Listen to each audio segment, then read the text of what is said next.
GB, Iran Israel സംഘർഷം 6-ാം ദിവസത്തിൽ എത്തി നിൽക്കുന്നു. ടെല്ലവീവ് ഉൾപ്പെടെയുള്ള ഇസ്രയേൽ നഗരങ്ങളിൽ ആൾനാശമുണ്ടായിട്ടുണ്ടോ? കനത്ത നാശനഷ്ടങ്ങൾ ഉണ്ടായിട്ടുണ്ടോ? ജനങ്ങൾ ഭയചകിതരാണോ? നമസ്കാരം. നമസ്തേ.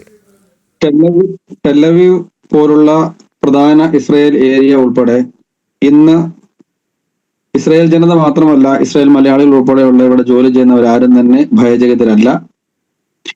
രണ്ടാമത്, ചില മീഡിയാസ് പറയുന്നത് പോലെ ഉള്ള ചില കത്തലും ചാമ്പലും ചില അമരലും ഒന്നും ഇവിടെ സംഭവിച്ചിട്ടില്ല. ഇതെല്ലാം തന്നെ ചില തൽപര കക്ഷികൾക്ക് വേണ്ടിയുള്ള ചില തീവ്ര മുസ്ലിം സംഘടനകൾക്ക് വേണ്ടിയും അവരെ ബോധിപ്പിക്കുവാൻ വേണ്ടി ചാനൽ ചർച്ചകളും ഒക്കെ നടത്തുന്ന ചില ജനം ടി വി അല്ല. ജനം ടി വി അന്നും ഇന്നും ഇസ്രായേലിന് സപ്പോർട്ടാണ്, ഇസ്രായേൽ ജനതയ്ക്കും സപ്പോർട്ടാണ്. മറ്റേതര ചാനലുകളെ അവർക്ക് വേണ്ടി വാർത്ത വായിക്കുന്ന ചില ചാനലുകാരുടെയും രോദനം മാത്രമാണിത്. കഴിഞ്ഞ 3 ദിവസമായിട്ട് ഇവിടെ ശാന്തമാണ്. സാധാരണഗതിയിൽ ഒക്ടോബർ 7-ന് ശേഷം സംഭവിക്കുന്ന ചില മിസൈൽ ആക്രമണങ്ങൾ തന്നെ വീണ്ടും ആവർത്തിക്കപ്പെട്ടു എന്നതൊഴിച്ച് ഇവിടുത്തെ സേഫ്റ്റി റൂമുകളും ഇവിടുത്തെ സിസ്റ്റങ്ങളും ഇവിടുത്തെ ഹോം ഫ്രണ്ട് സംവിധാനങ്ങളും കുറച്ചും കൂടെ അഡ്വാൻസ് ആയി എന്നത് കൂട്ടിയാൽ ഞങ്ങൾ സുരക്ഷിതരാണ്. ഈ നിമിഷം വരെ സുരക്ഷിതരാണ്. ഇന്ന് ഇവിടെ ദേശാഭിമാനിയിൽ, CPM-ന്റെ മുഖപത്രമായ ദേശാഭിമാനിയിലെ തലക്കെട്ട് മൊസാദ് വിറച്ചു എന്നാണ്.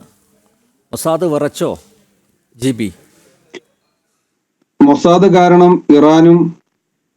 ഇറാന്റെ പ്രോക്സികളും വിറച്ചു എന്ന് പറയുന്നതായിരിക്കും നല്ലത്.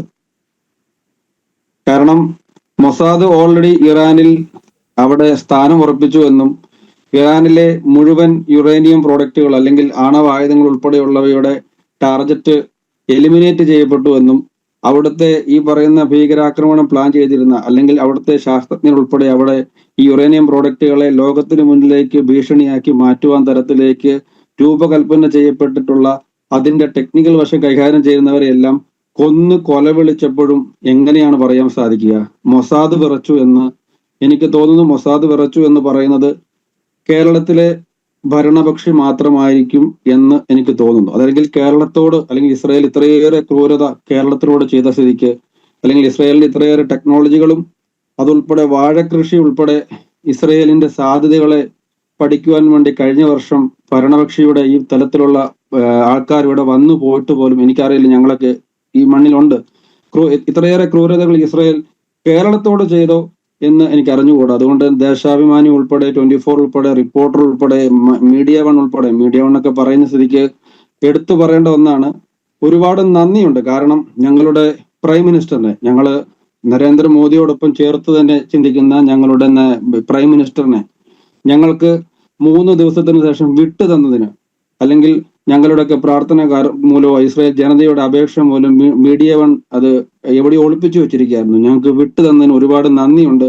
കാരണം അതോടൊപ്പം തന്നെ ചേർത്ത് വെക്കുന്ന കാര്യം, ഈ പ്രൈം മിനിസ്റ്ററിനെ കേരളത്തിന്റെ മുഖ്യമന്ത്രി അവഹേളിക്കുന്ന തലത്തിലേക്കുള്ള തലം എന്ത് യോഗ്യതയാണ് എന്ന് എനിക്ക് അറിഞ്ഞുകൂടാ. കാരണം ഒരു വശത്ത് ഈ പറയുന്ന ബെഞ്ചമിൻ നെതന്യാഹു IDF-ന്റെ സൈററ്റ് മത്കലിൽ ലീഡർഷിപ്പിലേക്ക് വരുന്ന ഒരു വ്യക്തി, അല്ലെങ്കിൽ കമാൻഡറായ ഒരു വ്യക്തി, മറുവശത്ത് എനിക്കറിയില്ല മുഖ്യമന്ത്രി പിണറായി വിജയൻ ഏതെങ്കിലും സ്വാതന്ത്ര്യ സമരങ്ങളിൽ പങ്കെടുത്തു എന്ന് എനിക്ക് അറിഞ്ഞുകൂടാ. ഇസ്രയേലിന്റെ മുഴുവൻ ഇതുവരെയുള്ള ചരിത്രം എടുത്തു നോക്കിയാൽ ഈ പറയുന്ന യോം കിപ്പോർ ഉൾപ്പെടെ, അല്ലെങ്കിൽ 1972 സബേന ഫൈറ്റ് 571 ഫ്ലൈറ്റ് അതിന്റെ മിഷൻ ഉൾപ്പെടെ, അല്ലെങ്കിൽ PLO നേതാവ് യാസർ അറാഫത്തിന്റെ വധിക്കുവാൻ വേണ്ടിയുള്ള ആ ഒരു സൈനിക മേധാവിത്വം ഉൾപ്പെടെ, അല്ലെങ്കിൽ അതിർത്തി കടന്നുള്ള റെയ്ഡ് ഉൾപ്പെടെ, അല്ലെങ്കിൽ ഇസ്രയേലിന്റെ കണ്ണ് എന്ന രഹസ്യ ദൗത്യം നോക്കിക്കോണം. ഇസ്രായേൽ എന്ന് പറയുന്ന രാജ്യത്തിന്റെ കണ്ണ് എന്ന രഹസ്യ ദൗത്യത്തിൽ പോലും ബഹുമാനപ്പെട്ട ബെഞ്ചമിൻ നെതന്യാഹു എന്ന് പറയുന്ന ഒരു വ്യക്തിയുടെ ലീഡർഷിപ്പും ക്വാളിറ്റിയും ടെക്നിക്കൽ വശവും ഉണ്ടായിരുന്നു എന്ന് ഓർക്കുമ്പോൾ, മറുവശത്ത് വസ്ത്ര സ്വാതന്ത്ര്യം പോലും കേരളത്തിൽ ഇല്ല എന്നത് ഒന്ന് ആലോചിച്ച് നോക്കുക. കാരണം ബഹുമാനപ്പെട്ട ആദരണീയനായ മുഖ്യമന്ത്രി ഈ പറയുന്ന തിരുവനന്തപുരം മുതൽ കാസർഗോഡ് വരെ യാത്ര ചെയ്യുമ്പോൾ ഒരു കറുത്ത ഷർട്ട് ഇട്ട് ഒരു പട്ടിക്ക് പോലും അല്ലെങ്കിൽ ഒരു മനുഷ്യന് പോലും നിൽക്കാൻ പറ്റാത്ത, വസ്ത്ര സ്വാതന്ത്ര്യമില്ലാത്ത ഒരു ഇന്ത്യയുടെ ഒരു സംസ്ഥാനത്ത് നിന്നുള്ള ഒരു മുഖ്യമന്ത്രിയോ അല്ലെങ്കിൽ MA ബേബി ഉൾപ്പെടെ, അല്ലെങ്കിൽ റിയാസ് എന്ന് പറയുന്ന വ്യക്തി ഉൾപ്പെടെ പറയുമ്പോൾ ആലോചിച്ച് നോക്കുക. തീർച്ചയായിട്ടും ദേശാഭിമാനി അങ്ങനെ എഴുതിയതിൽ തെറ്റില്ല.